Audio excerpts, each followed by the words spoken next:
سعرەکەیتی تاوان ئەمریکیەکان کوردێکە خۆمان دەڵێ دین و ئیمانیان ئەو نوع فۆردانەیە. ئەوەش 2023 سعرەکەی وەی $78,000. ستاکەی دەم سەرەکەیدانە نێم هەندێک برادەرێت تووڕە دەبندن گەنجەکان خاستەتان حەزیان بۆ سیارانەیە. هیترەوەش سەری سیارەی نیسان بوو جێب مازانی کوێتە مازانی کیا مازانی فۆرد مازانی. سلااو بەڕێزان، چەند برادەرێک تەلەفۆنی کردبوو دەیگوت ئەگەر ڤیددیۆکی دروستکەم لەسەر نرخی ئۆتۆمبیل لە ئەمریکا. ئەمڕۆ کە هاتیمە ئەو شوێنە تەبانەوە فۆردە شەریکەی فۆرد ئەوی ئەو لای هۆندایە و دەچمە توێتەش بزانام ساری ئەو سێ سیارەی کە تقریبەنێک لە سێ سیارە مەرغوبەکانی کوردستانە بزانم سعریان چەندە و مقارنە لەگەڵ ئەوانەی کە لە ئۆنلاینی هەیە لەگەڵمان بن.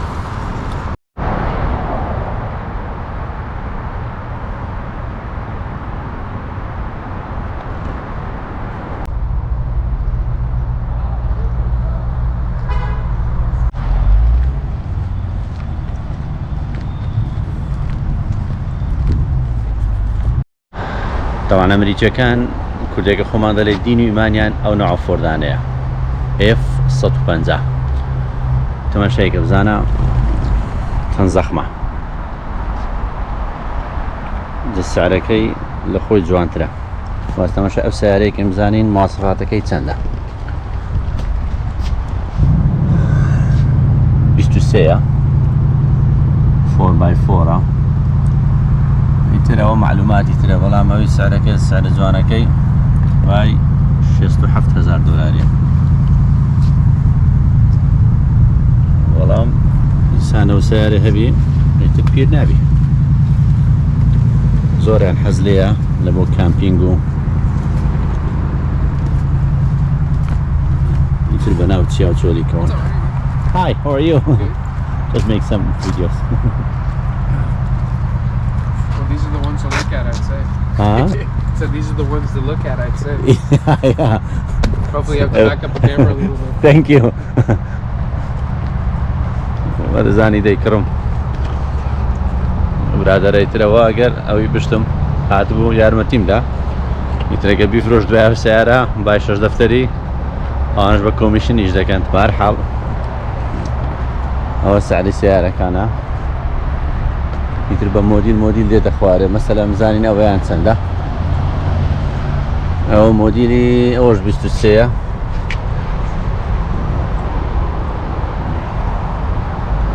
مۆدیلی 23 سعرەکەی بە 47,000. فەرقەکەی چییە؟ ئەوانەی عاشقانی فۆردی دەزانن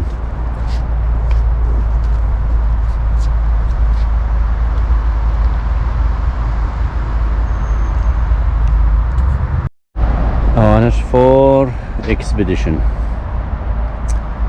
ئەکسپیدیشن بزانین ئەوانە ئەحواڵیان کووە. ئەوەش 2023 سعرەکەی وەی $78,000. پیاو نایوەری خۆی لە فۆردیدا فۆرەوە سعرەکەیتی. ئەجارە بابینە سەر شەریکەی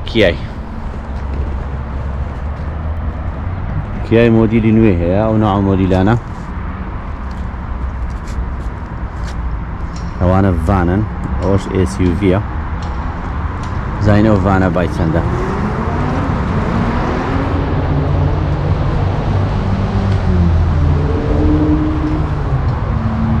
مۆدیلی 24 ئەگەر دیاربی سعرەکەشی بای $34,000. والله گوناحە بار سیارەی کۆری 34,000 پێدەی.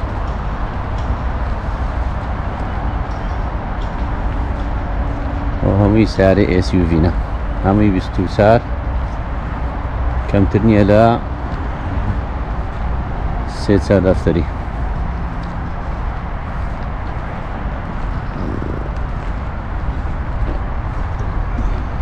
مۆدیلی جوانیشان هەیە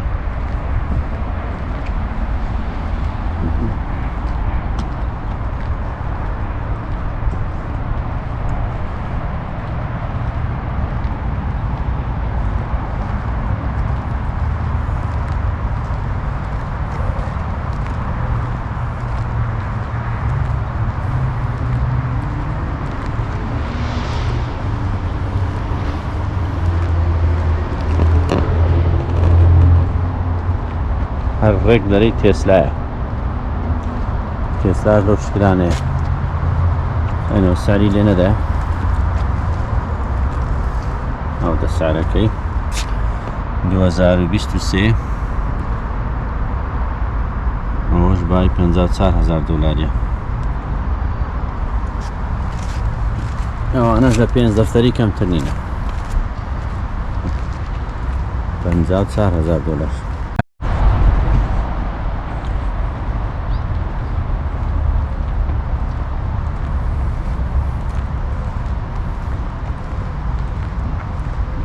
ئەو ئەسپەیە وەڵڵاهی نازانم چ مارکەکە وەزراوە تەماشای پشتی کەم زەمەگە لە پشتی نووسراوی زەون جاگواریش لەو بابەتێ بەڵام ئەوە جاگوار ئەو ئەسپە جاگواریش پلینگەکەیە ئەوەش جیتەنە ئەوە شەر فۆردە بەڵام نوێتە چکەیە ئەو ئەسپە بزانینەوەیان سەری چەندە ئەوەش 2023 47,000 دۆلار 48,000 دۆلار نوعەتی فۆردە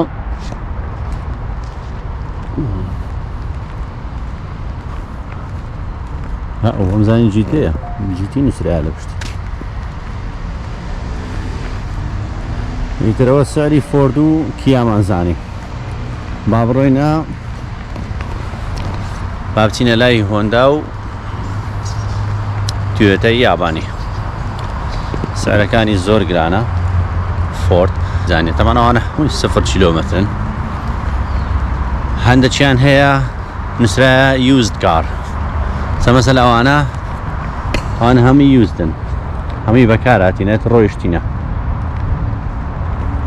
ئەو بە شێو لە هەمووی نیوون ئەوەشیان بەکار هاتیە یعنی چەند ڕۆیە مەسەلەن ئەوە ڕۆیە ئەیرەنە ئەولاتر ئەوانەنە ئەوانێک کە بەکار هاتینە ڕۆیشتینە یعنی مۆدیلی کەونترە 22 20 کەمترە زیاترە ساری هەرزانترە بەڵام ئەگەر لە ئۆنلاین تەماشاکە لە فەیسبوک لە مارکت پلیسی فەیسبوک تەمان سار هەرزانترە بەسەوەی لێرەیە بە شەرتە هەموو شتەچی چێک کرایە مەسەلەن با بچینەیەک لەوانە مەزەمنۆ سارەکەی دانانێن بە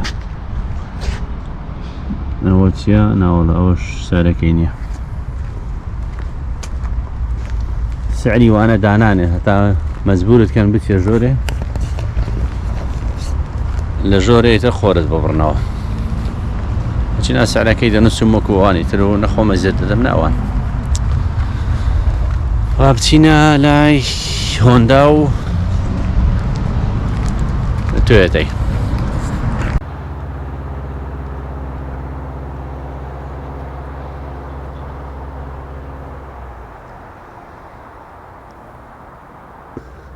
ئێستا ئەوەیان هۆندایە هۆندای یابانی بزانانی سعرەکانی وان بە چەندە ئەوە لێرە نەوعاشکەیە ئێستا پێشەوەی بچینە ئێرە با بڕۆین ئێرە سعرەکانی ئەوەی هەم بە سیارەی قەمەری گچکە و هەم SUV ئەگەر سعرەکانە لێداوی باشە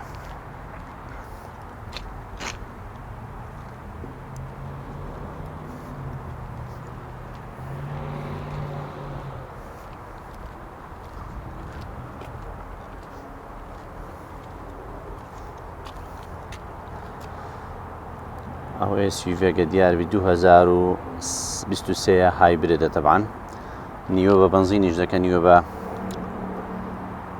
سارەکەی نزیک 4 دەفتەرە ئەو هۆندا 23 هایبریدی پێدەڕێن هەتا 40 مایل پێراوەر بڕۆی 40 تا 56 کیلۆمەتر دوای ڕاست دەبتە بەنزین ئەگەر نەها لەسەر کارەبایە ئەوەش سعری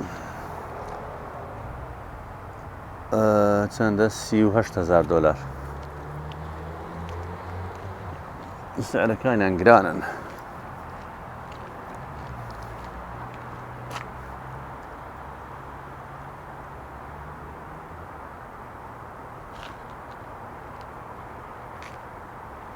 ساینە سپێ جوانە بای چەندە ئەوەش 2023 هایبرێدە سعرەکەشی 39,000 ئەوەش پشتەکەیت سپۆرتە CR-V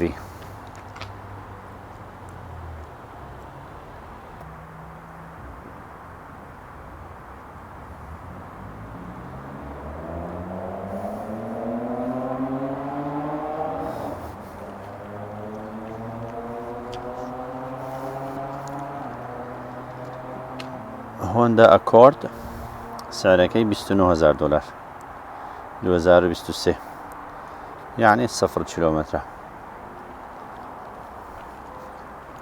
شتەکەشیان یعنی جوانە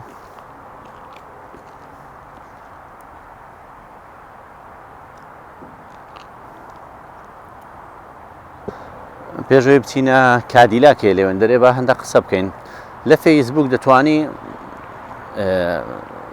سیارە بکڕی ئەوانەی کە خەڵک لە خۆی دەفرۆشتی من چەند زۆر تقریبا هەموو سیارەکانم هەم لە فەیسبوک کڕیتیم هەر لە فەیسبوک فرۆشتیتمەوە سەرەکە زۆر هەرزانترە مەجال هەبی ئینشاڵڵا هەلە ئەو ڤیدیۆی بە دەچینە سەر فەیسبوکیش بزانین سارەکانی وێندەرێ بە چەندە تەمان لێرە تۆگە بکڕی ئەو کەسانی کە نیازی ناردنەوەیان هەیە دەبی یەک لەو بەندەرانە ئێستا لە کالیفۆرنیا چەند بەندەرێکەیە لێرە تا دەگاتە لەوەی لە ڤیدیۆش کە باسم کردوی هەتا دەگاتە بەندەرەکەی $500-600 دەوێتن لەوێندەرێش تقریبان لەو لێرە لە بۆ کوردستان بستەوە نزیکی 30 وەرەقە تا 40 وەرەقەی دەوێت هەر کۆنتێنەری وابزانم 2 سیارەی دەگری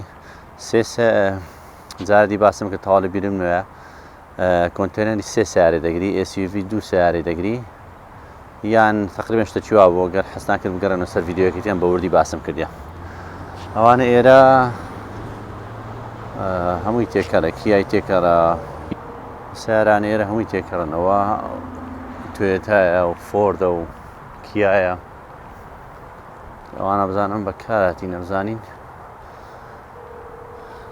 چەندە مۆدیلی 2018 ئەوە پریۆسە ئەوە تقریبان یەک لە سیارە هەرە مەرغوبەکانی کالیفۆرنیا چونکە تەواو نیوە بە کارەباییە هایبرێدە سکان هیر فۆر سعرەکەی بزانی سعرەکەی چەندە وەرێ بیسکانێکم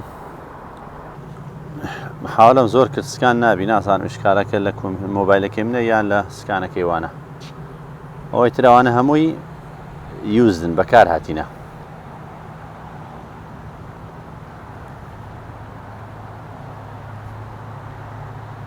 ئەوانە ساریانە سە نەنووسیا بەڵکو هەر دەوێت تۆزە مەشغوڵت کاتن سکانەکەی دەکەی یەڵا ئەگەر سعرەکەت بداتێ با وەختی خۆمان زۆر لێرە سەرف نەکەن سەری کۆنداشمازانی با بچینە لای شەریکەی توێتەی لەو بەریە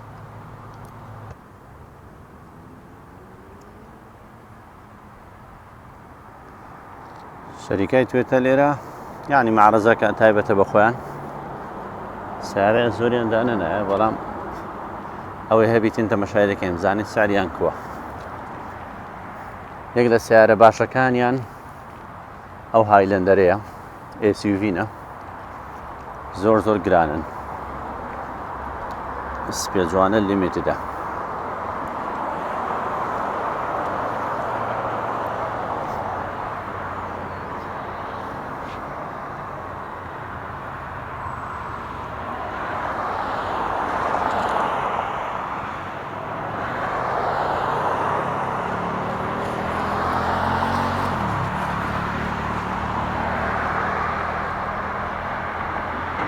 ساریە و شتە جوانەی بە چەندە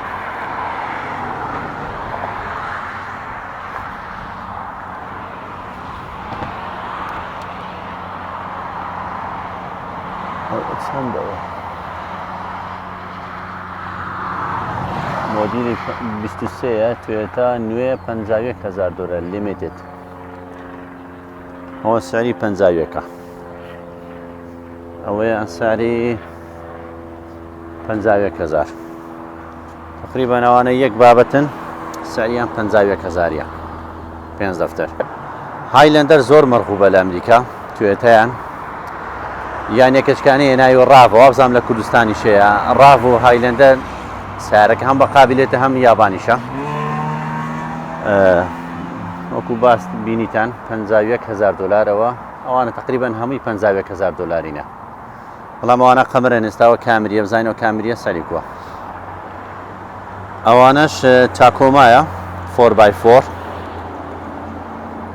ئەوە شەرتوێتەیە 2023 سعریان 36,000 دلارە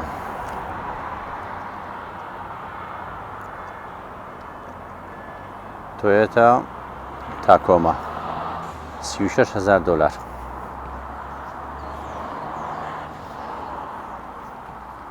طبعا ئەوانە 0 کیلۆمەترن هیچ نەڕۆییە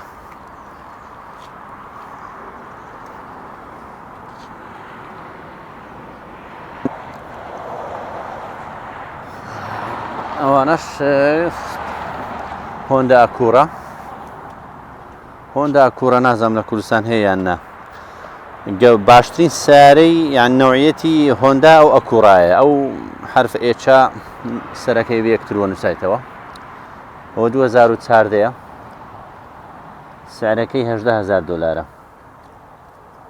دەرێ دیلەر هۆندا ئاسک دەکە 180 وەرەقە طبعا ئەوە ڕۆیە ئەوە لێرە دووشت هەیە یەکەش دەنووسێت ئەز یعنی کوردی خۆمە دەڵێ خۆر و زبر ئەگەنا ئەویان دیلەر وەرنت یعنی هەمووی چاکرا هیچ ئیشکالە چینیە دیلەر یعنی ئەو کەسانی کە سیارەی دەفرۆشن ئەوانن بە شەرتێ یعنی بە 18,000 دلاری 18,700 66,000 مایل ڕۆیە میل یعنی تقریبا نزیکی 89 کیلۆمەتر 1000 کیلۆمەتر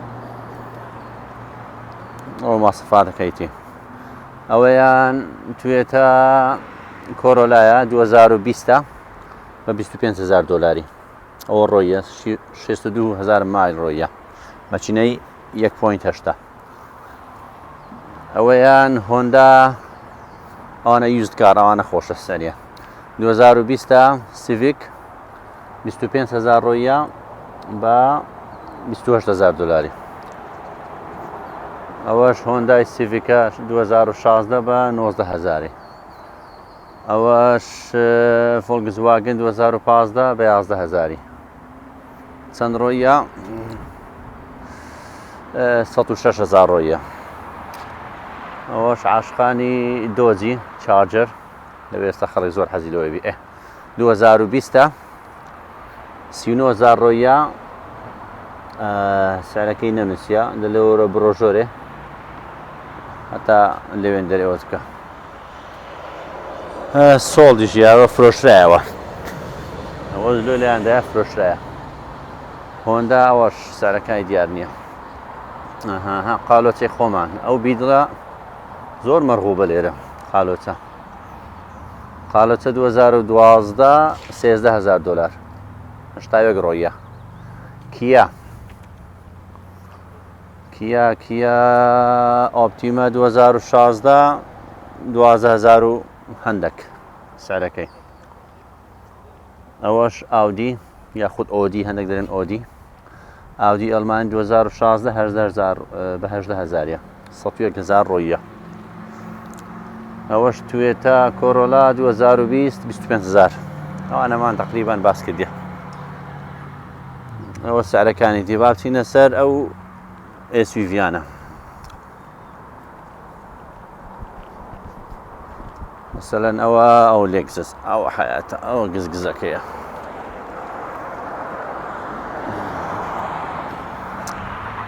ئەوە لێکززە بزانین بە چەندە مۆدیلی 2022 سعرەکەی 49,000 دلار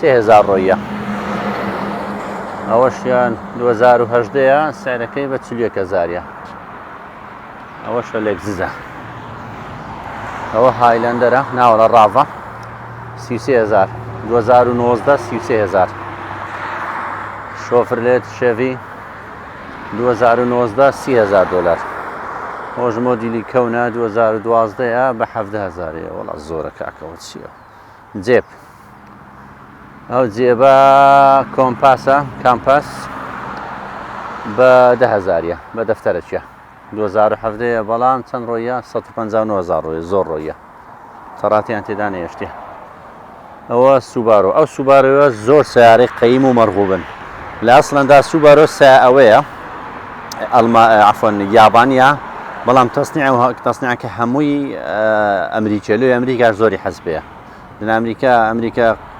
ئەمریکا بە شێژی گشتی زۆر عنسوڵین لە سیارە بە سیاری خۆیان داژۆن 2020 بە 26,000 ئەوەش نیسانمە باز نەکەن نیسان کیکس 2018 بە 20,000 19,500 ئەوانەمان باس کرد تقریبا ئەوە لەوەیە حەزیشتان بۆەوەی بیتنە و بیکاشۆی پێ دەڕێن زانەوە بیکاشۆیە چەنە 2010 ئەس یعنی خۆر و زبر سعرەکەی بە ڕێنگۆ بە چەندە 2020 سعرەکەی نەنووسیە 106,000 ڕۆیە ئەس یعنی خۆر و زبر هیچ وەرەنتێکی نییە دیلەر وەرەنتی نییە ڕێ نشتی ئەس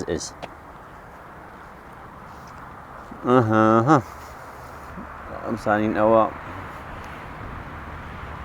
ئەوەش پریۆسە کۆرۆلایە ناوڵە ئەوەش سەرەکە نەنووسیە مەعلەسەف ئەوانە هەمویان ئەزئیزن خۆر و زبر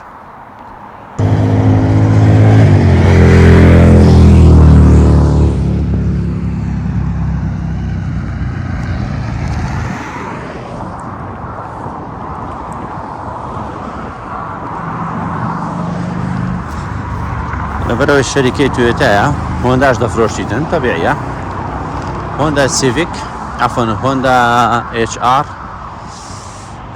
ئەوەش سعرەکەی نەنووسێ بەداخەوە ئەوە سعرەکەی نووسێ بە 27 2019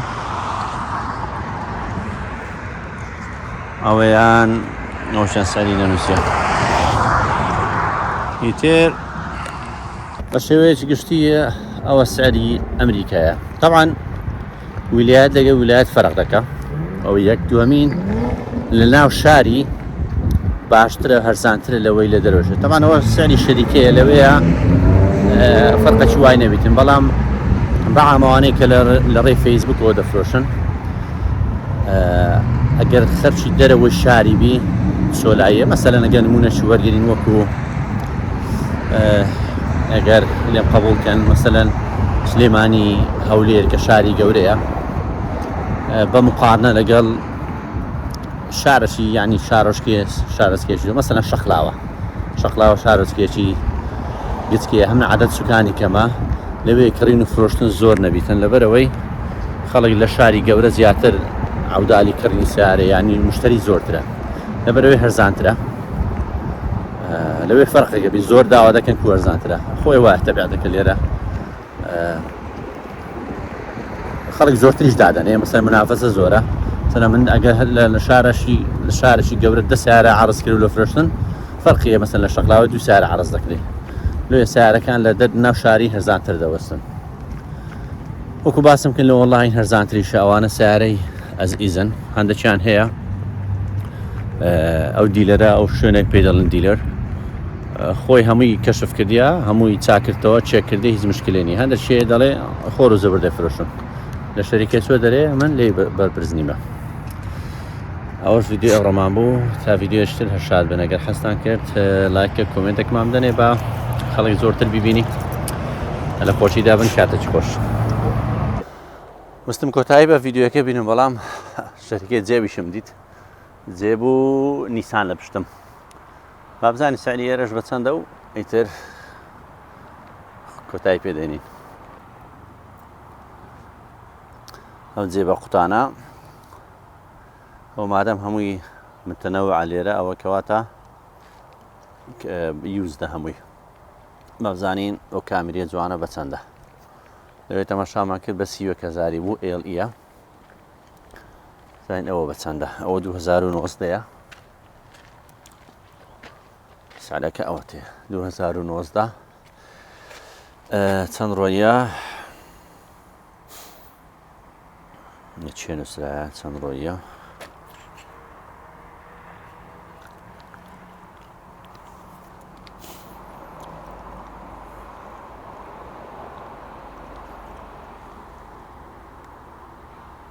ئەوە لە نوسخەیە چەند ڕۆیە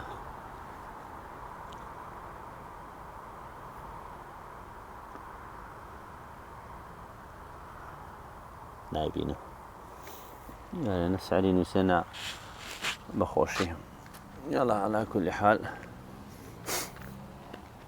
بزانین ئەو جێبانە بە چەندە سعری جێبمان دەوێمە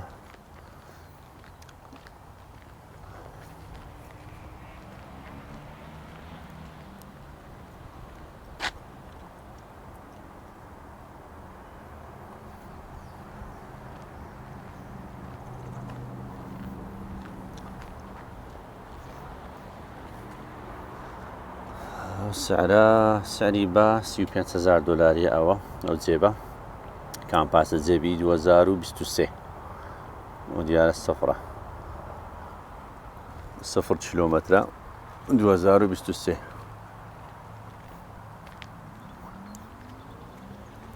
ئەوە شەر هەوە ئەوە شەر بۆندەیە 32,000 شاشەی هەیە ناوێ و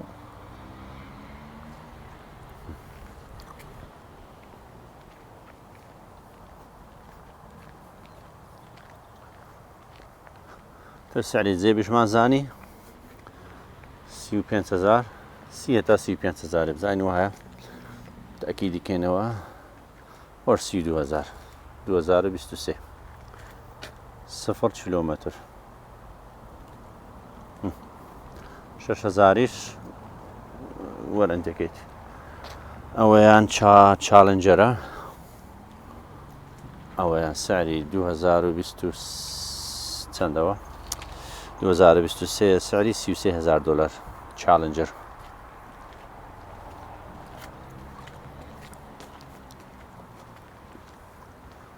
ئەو جێبە قوتانە بزانی بە چەندە ئەوەش 31,000 تقریبان جێبەکان ناوانمە سعرەکانیان سابتە هەموو یەکسە ئەوەش 2023 بوو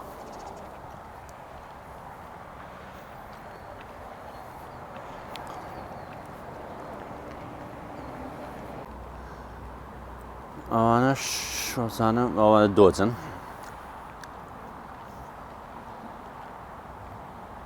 ئەوە کلایزەرە ئەوەش دۆجە ئەو سێ ڕەنگە جوانە ئێستاکەی دەم سەرەکەیدانە نێم هەندێک برادەرێت تووڕە دەبندن گەنجەکان خاستەتان حەزیان بۆ سیارانەیە ئەگەر لایکێک و کۆمێنتێکی بنووسی ئێستا سارەکەت پێ دەڵێم ئەگەر نایرم ڕەنگەی جوانە باشە وعد دەینووسی یاڵا مادەم وعدتدا باوڕێن سانی سعری چەندە یەکەم جار لە دەوری بسوڕێنەوە گەر بەدڵت بوو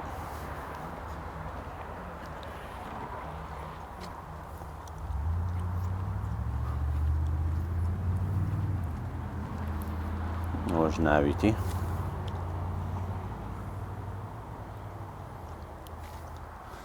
سعرەکەشی هیچ نییە 23 خۆتەوە شایک 42,000 دلار یعنی 4 دەفتەر و 20 وەرەقە یو کلایزەرە بە چەندە کلایزەر 2023 42 نفسی شت هیچ بە 42,000 ئەو سێ ڕەنگە زۆر جوانە یەکگومانم نفسی ڕەنگ ئەوەش دۆجە ئەوە چالنجەرە بزانەوە ساری ئەوە شەر 42,000 ئەوڵە 32 ئەوەلۆ لەبەرەوەی ڕەنجی نازانم مۆدیلەکانیان چەندە فەرقی هەیە مۆدیلیان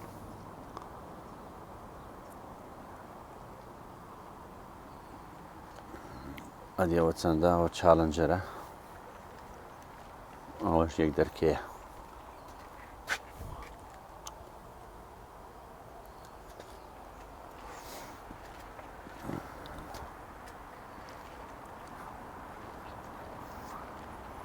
ئەو نوع دۆجە ئەوە بە چەندەوە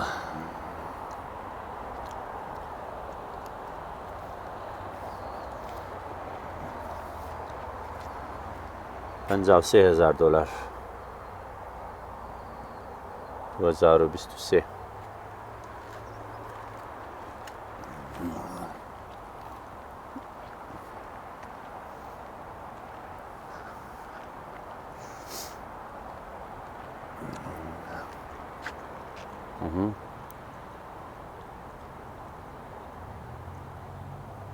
أنا كلايزري فان ئەو سیارە عائیلینە سیارەی زۆر یعنی نارم سیارەکە خۆی باشە ئەمریکیە بەڵام نەوعێتی سیارەکان زۆر باشە عائیلیە 7 نەفەری دەگریتن بزانین بە چەندە 2023 47,000 دلار گەلە زۆرە گەلەک زۆرە بەڵام ڕاستی سیارەی زۆر باشن ئیتر سیارەکانی ئەو لاشمان زانیە پێویست ناکە بچین ئەو سیارە گەنجانێتیە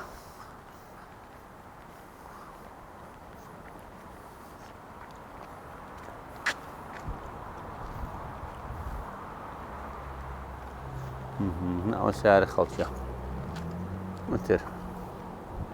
ئیتر سعری سیارەی دۆجتان زانی با پڕینەوە ئەو بەری شەریکەی نیسانە نیسانی یابانی بزانین سعرەکانی وان فەرقی چی لەگەڵ سعری مارکەکانی دیکە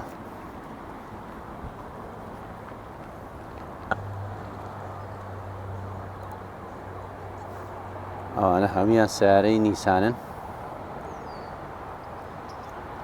شەریکەی نیسان بزانین مۆدیلیان چەندەوە تەمان هەمووی یەک تایپ و یەک نەوع و یەک ساڵیشن بەڵام بزانن سعریان چەندە با ئەو ماڕوونی تەماشاکەین جوانە مۆدیلی چەندە مۆدیلی 23 سعرەکەی بزانین هیچ نییە سیویەکە 3800 ئەوە نیسان ڕووگ هەموویەکەن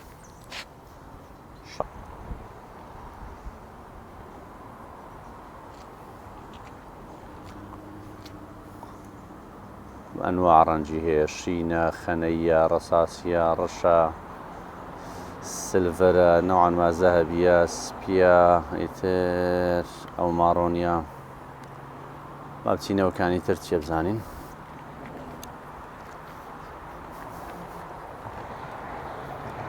ئەوەش پشتی سیارەکەیە شتەکەشی نەوعان ما جوانە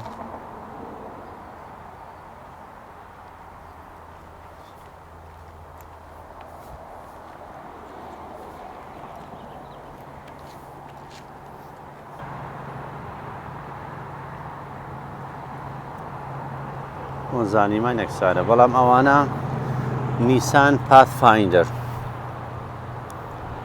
ئەوانەشان هەمووی پاثفایندەرن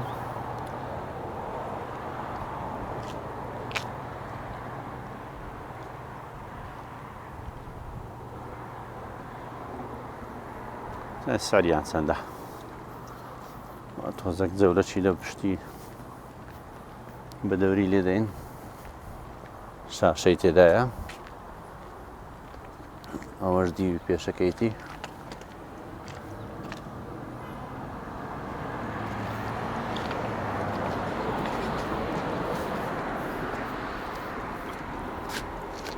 $2023 $41,000 ئەوە نەفرە لە دوو ڕادیارەوە دەزای سیارەی دەکڕم لە ناوەڵە کاکە نایکڕم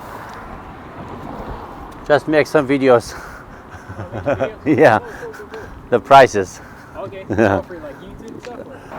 هەر بزانێ هێ لە دوو ڕادێن سیارەی دەکڕی نایکڕی وتم کاکە هەندێک ڤیدیۆی دروست دەکەم لە بۆ برادەران ئیترەوەش سعری سیارەی نیسان بوو جێب مازانی توێتە مازانی کیا مازانی فۆرد مازانی سعرەکان زۆرن تەبان سعرەکە 0 کیلۆمەتر بی سەوڕ دەکەم لە کوردستانیش بی گرانترە بەڵام کاتێکە دەمینێتەوە هەندێک دەڕواتن یاخود دامەچی دەکرا یاخود لێدرانەشی دەبیتن ئیتر ئەوە زۆر دادەبەزیتن سیارەکە یعنی ناڵم نیوە بەڵام 130 دادەبەزیتن لەبەرەوەی سارەش لێرە هەرگرانە ئیتر ئەو هەموو ڤیددیۆیەکە بوو هیوادارم بەدڵتان بوو بێ و کۆمنتە لایکێک بزانەگەر هەستان کرد ممنونين كاتەکی خۆش و خواحافیز.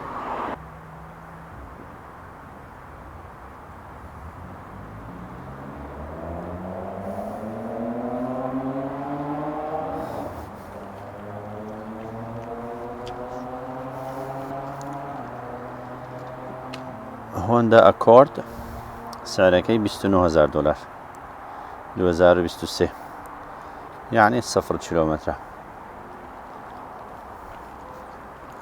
شتەکەشیان یعنی جوانە.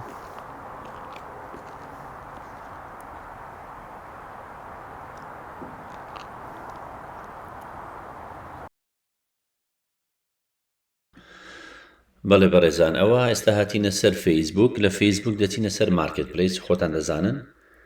لێرە دەنووسین مەسەلەن کار فۆر سێل، وتەمان لێرە هەیەەوە ئەوها سیارە زیاتر دەکردێ و دەفرۆشتێتن. زۆر بێ منەها کڕێ سیارم ئەوە مەسەلەنەوە بەعام دایتێت و شوێنەکەی تەمان دەتوانانی اختیاری بکەی لە چێندەرە. ئێستا و سیارەیان ئەوە مازدایە بە 18 وەرەقەی 2018. چیە مشکلە؟ هەرێکە مشکلە چیە؟ تەمان هەموو شت پێ دەرێتن خەلەلەکان. ئێستا ئەوەیان خۆیان باش سەدیە کامریە 2004 ئیتر دێ خوارێ هەمووی تێدایە سناعەت دەوێت دەتوانین لە خۆت کلاسیفایشکەی، ینی پۆڵێنی کێ با بڵێن. ساو لێرە سعرەکەی لە چەندی کەمتر نەبی، لە چەندی زیاتر نەبی، نەوعێتی سیارەکەی چیە. ئێستاەوە هەمووی لێدا لێ. ئێستا مەسەلەن بەس دەمانەوێ کار بیتن، کار و ترەک پاسکلمان ناوێتن و ئاڕڤیمان ناوێ، هەروە پۆڵێنی دەکەن هەتا سیارەکی ینی سیارەکی ئەوی بەدڵی خۆمانەیە دەمانوێت. سە لێرە ساڵەکان مەسەلەن دەنووسم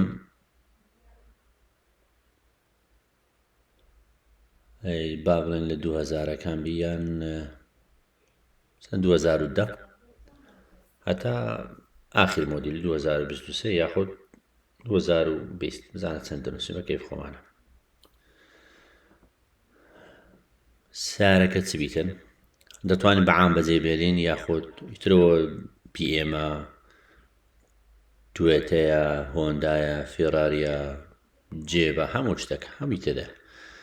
بامە یەک لەوانە اختیارکەین بزانین کامەمان دەوێتن.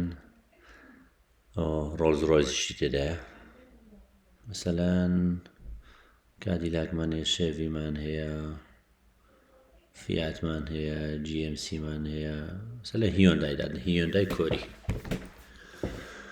هیۆندای تەمەشا دەکەین مەسەلەن ئەو نوعیان هەیە. هیۆندای ئێلەنترا 2017 دەڵێ 76 وەرەقە. ئەگەر بیکەینەوە بزانین تەمەشای ڕسمەوەکان دەکەین. ئەوە تەیە ڕسمەکەی، معلوماتەکەت پێ دەڵێتن مەسەلەن دەرێەوە 75,000 مایل ڕۆیە، ئۆتۆماتیکەوە تەمان گێڕەکە ئۆتۆماتیکە و ئیتر 2017 وەکو باسمان کرد کلینیشەس ینی هیچ لێدرانی نییە بە 76 وەرەقەی.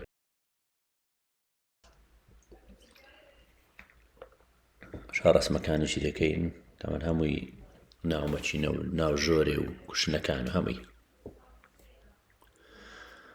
ئەو مەسەلە ئێلەنترا ئەوکو نمونەشی بەسیط دەچینە سەر یەکی تر. ئەوە سانتایە، سانتافێ 2015 بە سانتافێ هەیە مەرغوب بەسە لە کوردستان 2015 بە 118 وەرەقەی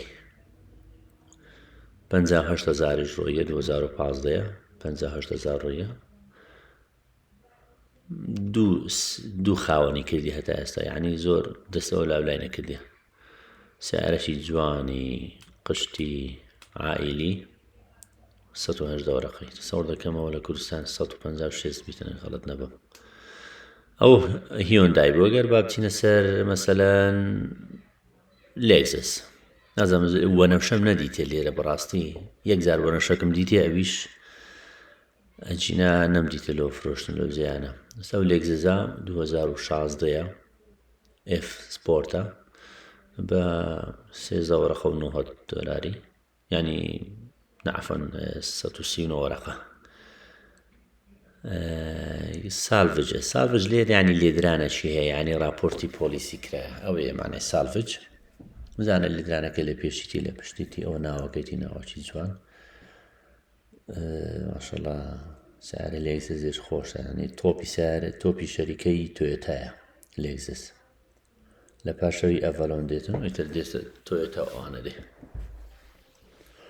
سەن ئەو سیارەشانە و لێکزسەوە شەرقەمەرەیە 2017 بە 2 دەفتەر و دەوەڕەقەی 6 مایل 1000 مایل بەڕاستی هیچ نییە تاوانەوەش کلین تایتڵە یعنی لێدرانی نییە با بچین تەماشا ڕەسمەکانکەین ئەوەی دیارەی نەفەرەچێ ساحێبە دایمەنە سیارانە بکردرێت کەوای نەفەرەچی بیتن نەک کابرا سەرچینە بیتن ڕاستی چکە نەفەرەچی بیتن بە خاوێنی ڕاگرتیە سەرەوە لێکزس بوو دەتوانین بچینە سەر مەسەرەن شەریکەی ئەگەر توێتا بیان ناچینە سەر توێتا ئەگەر یان نا ناچینە یەکی تر بزانین لە بەرچاویتن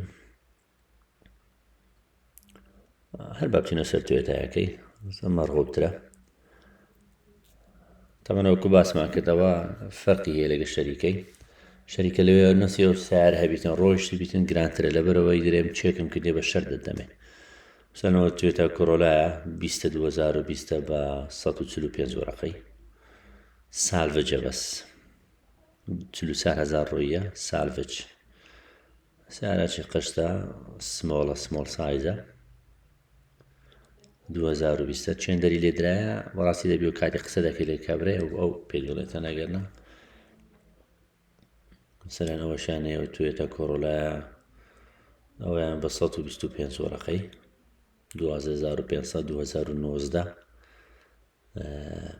ئەوەشیان سالڤجە بەڕاستی شاشەی تێدایە سالڤج لێرە بەڕاستی بەزەگە لە پێشەوە لێ نەدراویتم مەچینێ نەگەربیتەوە ئەجینا پشتەوە و لا دەرکەوانە هیچ نینە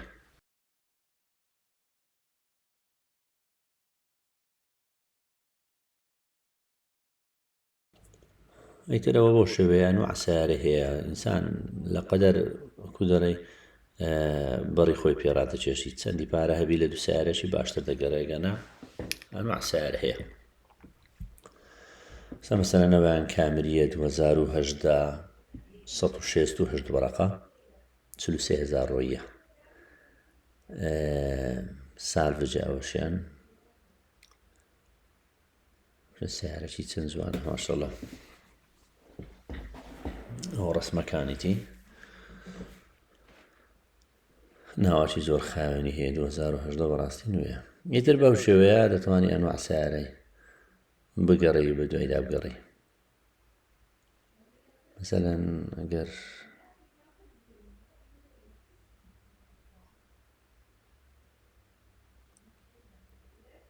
ئەنواع سیارەمان هەیە لە خۆشی بزانین تێسلامان چێت تێسلا بزانین تێسلا هەرزانی و گرانی چەندە ئەو سیارێکە فول کارەباییە تێسلا تەمان زۆر گرانە دەمەشان نییە لە سێ دەفتەری کەمترینەوە جەوای لۆ زیاتری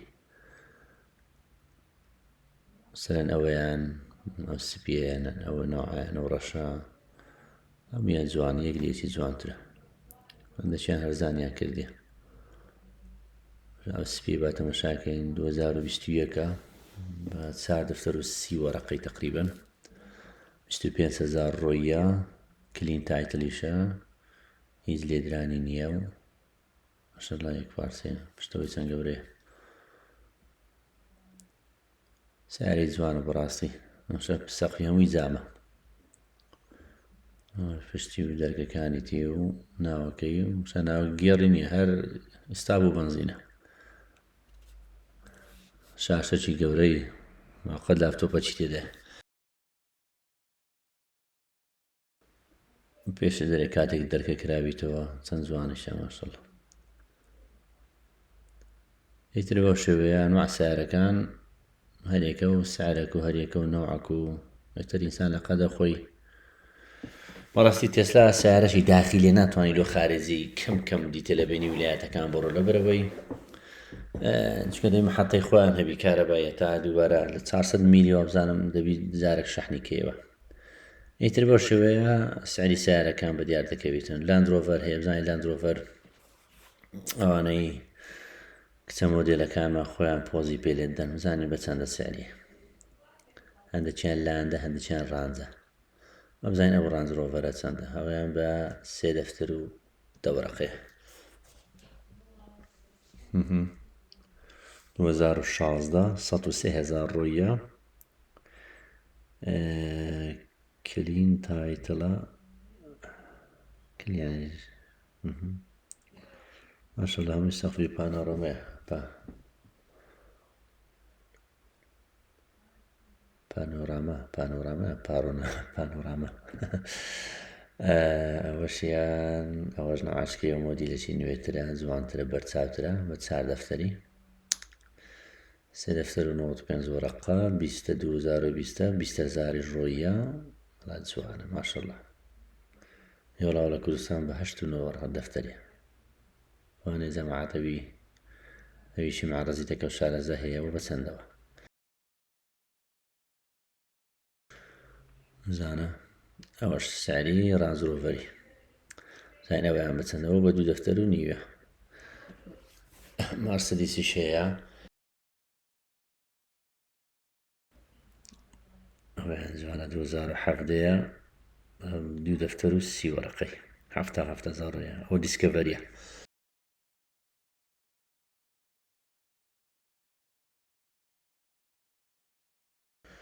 ئەوە لاند ڕۆڤەر و ڕانج ڕۆڤەر نییە، لاندە، ئەوە یابانیەکەیە.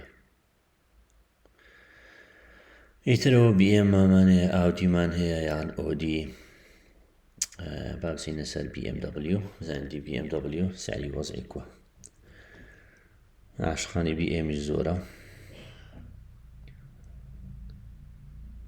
ئەنواعی تێدایە. ئەوە BM جوانە، 2008 بە 55 وەرەقەی. هێوڵاوە بە 55 وەرەقەی ناکرێت لە کوردستان. 967,000 ڕۆیە، 2008 پێنەسی کلین تایتلش بین هاز مشکلەیە گرێت ڕەنز گرێت هاز ئەگزۆستێک پڵ نیت سمۆک مشکلێک زۆزی هەیە. چیە مشکلەکەی نازانی، باشە نووسیتی. ئەنەو ئەچکەمانەیە ئەوەشیان هەیە و جوانە، بە 2016 بە 106 وەرەقەیە تقریبن. بەخوا جوانە براوە. کلین تایتڵی شە و 142 ڕۆیە. بزانەوە لە پێش دوکانی خۆی ڕاگرێتی. ئەوەیە کوردێکی خۆمان دەڵێ سەرچی، یعنی سیارە دەکرێت دەفرۆشتەوە. زۆر کەسەیە سێخێنی نێوانە لێ نایکردن، ئەگەنا لە شەریکەوی باشە، چکە هەمووی چێکردی. ئەگەنا لەوان ئەگە برادرت نەبیتن بەڕاستی خۆتی لێ نەدەی. ئەوانەی کە دێنە ئەمریکا نوێ، ئەگەر کەسێک لەوانە بناسی باشە، جینا بە خۆت نەچی بەڕاستی. چکە بەڕاستێکە تا ئاخیر قەترەی قازانج لێ نەکاتن خاتر ناگری. ئیترەوەش BM دەتوانی هەمووی پۆڵێن کێوە. ئیتر هەروانەیە مارسیدیس، بزانین ئەگە مارسیدیسی ببینینەوە. فێراریشی هەیە، فێراری و بابچینە سەر مارسیدیس لە چێندەری ئەوەتە مارسیدیس بێنز. کاک فەرهادی زیرانمان حەزی بە مارسیدیسە. کاک فەرهاد بزانین